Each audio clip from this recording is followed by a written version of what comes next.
Hola y bienvenidos, yo soy Azuri Andrade y esto es El Rincón de Suri y hoy les traigo un video muy interesante. Las personas que están aquí y vienen de Instagram pues les había prometido un video y bueno, lo prometido es deuda. Y nada, espero les guste el video. Ahora sin más que decir, comencemos. Les traigo el caso o la historia de la Unión Patriótica de Colombia.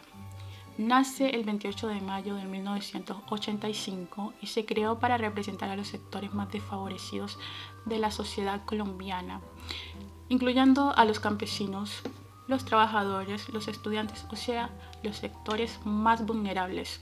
Conocida como la UP, buscaba promover la justicia social y la igualdad en Colombia a través de la lucha por la tierra, la educación, la salud y la vivienda para todos. También buscaba encontrar una solución pacífica al conflicto armado a través del diálogo y la negociación. Pero no nos adelantemos, ya que para conocer cómo fue que surgió este partido nos tenemos que adentrar más en su historia. En el año 1982 se lleva a cabo la séptima conferencia guerrillera que desarrolló las Fuerzas Armadas de Colombia, la FARC. En esta conferencia, la FARC propuso la creación de grupos que operaran en secreto con el propósito de reclutar y hablar sobre su ideología, con un fin de crear ejércitos fuertes y poder ampliar la lucha hacia todos los frentes. Así que se agrega a la FARC el nombre de Ejército del Pueblo, quedando con las siglas FARC-EP. Para agosto del 82, o sea, del mismo año, cuando estaba Belisario Betancur a la presidencia, quien fue un abogado, catedrático, académico, humanista, escritor, poeta, diplomático y político colombiano, perteneciente al Partido Conservador, implicó la creación de la Comisión de la Paz. Su propósito era entablar diálogos conciliatorios con las organizaciones guerrilleras. Este acuerdo de paz se extendió a otras organizaciones como la Autodefensa Obrera, el M-19 y el EPL. El 28 de marzo de 1984 se creó una comisión de paz, diálogo y verificación integrada por la representación del gobierno y la FARC-EP para supervisar el cese al fuego y avanzar en el proceso de paz. Los puntos de este acuerdo eran cese al fuego. Las FARC-EP se comprometieron a cesar las acciones armadas y a no atacar a las fuerzas de seguridad. Diálogo de paz. Se estableció un calendario para el diálogo de paz que incluía la discusión de temas como la reforma agraria, la justicia social y la participación política. Reforma agraria. Un paso hacia la justicia social. Se acordó la creación de un programa de reforma agraria que incluía la distribución de tierras a los campesinos y la creación de cooperativas agrícolas. Se estableció un fondo para la compra de tierra y la asistencia técnica a los campesinos. Justicia social. Un compromiso con los más necesitados. Se acordó la creación de un programa de justicia social que incluía la mejora de las condiciones de vida de los sectores más desfavorecidos de la sociedad. Se estableció un fondo para la inversión en educación, salud y vivienda. Participación política, un paso hacia la democracia. Se acordó la creación de un partido político para la FARC-EP, que se llamaría Unión Patriótica o UP. Se estableció un proceso para la legalización del partido y su participación en las elecciones. Amnistía, un paso hacia la reconciliación. Se acordó una amnistía para los miembros de la FARC-EP que se desmovilizaran y se comprometieran a no volver a tomar armas. Verificación, un proceso de seguimiento. Se estableció un mecanismo de verificación integrado por los representantes del gobierno, la FARC-EP y la Iglesia Católica para supervisar el cumplimiento del acuerdo.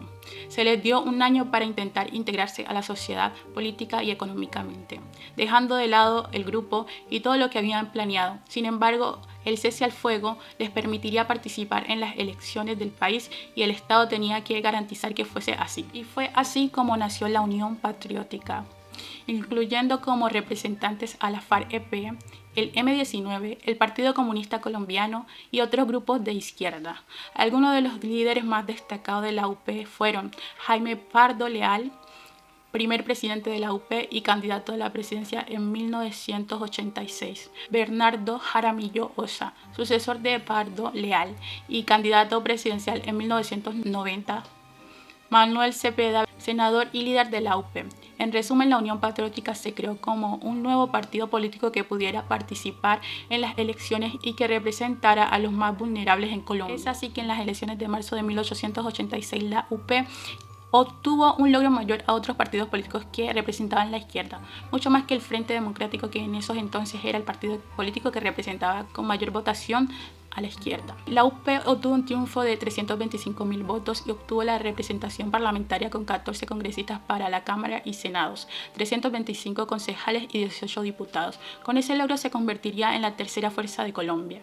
El 25 de mayo, la Unión Patriótica eligió a Jaime Prado Leal como candidato presidencial, quien obtuvo el 10% de votación del país. Es así como el partido obtuvo 4 representantes a la Cámara, 4 senadores, 24 diputados departamentales y 275 concejales municipales. Al principio, la FAREP y la Unión Patriótica estaban unidos porque compartían objetivos comunes y buscaban una forma de la lucha política y social en Colombia. Pero esto no duró mucho. La complicidad de la FAREP y la Unión Patriótica se empezó a deteriorar con el tiempo debido a una serie de factores que los llevaron a que ya no compartían los mismos objetivos.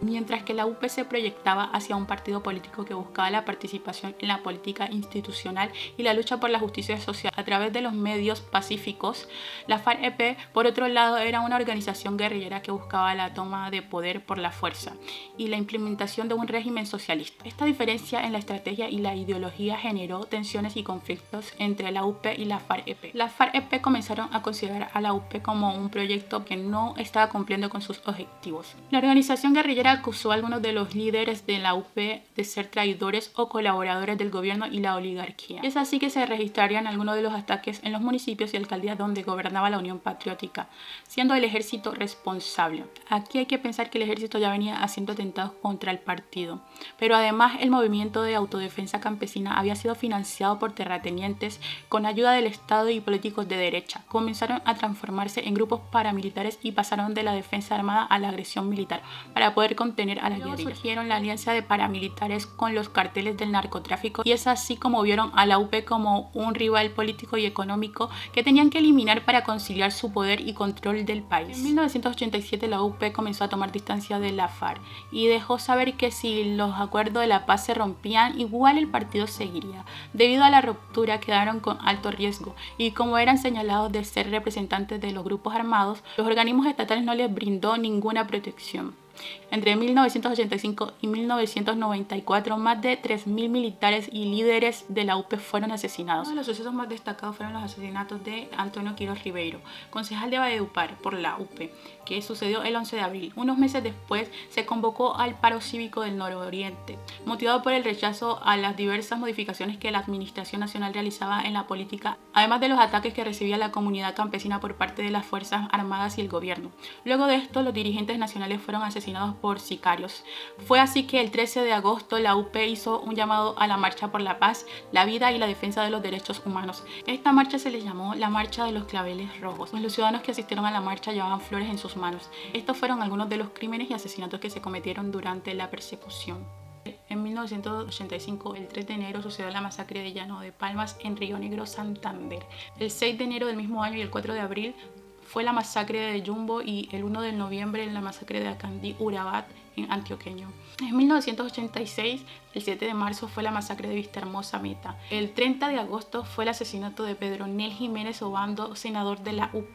El 1 de septiembre, el asesinato de Leonardo Posada, representante de la Cámara por la UP.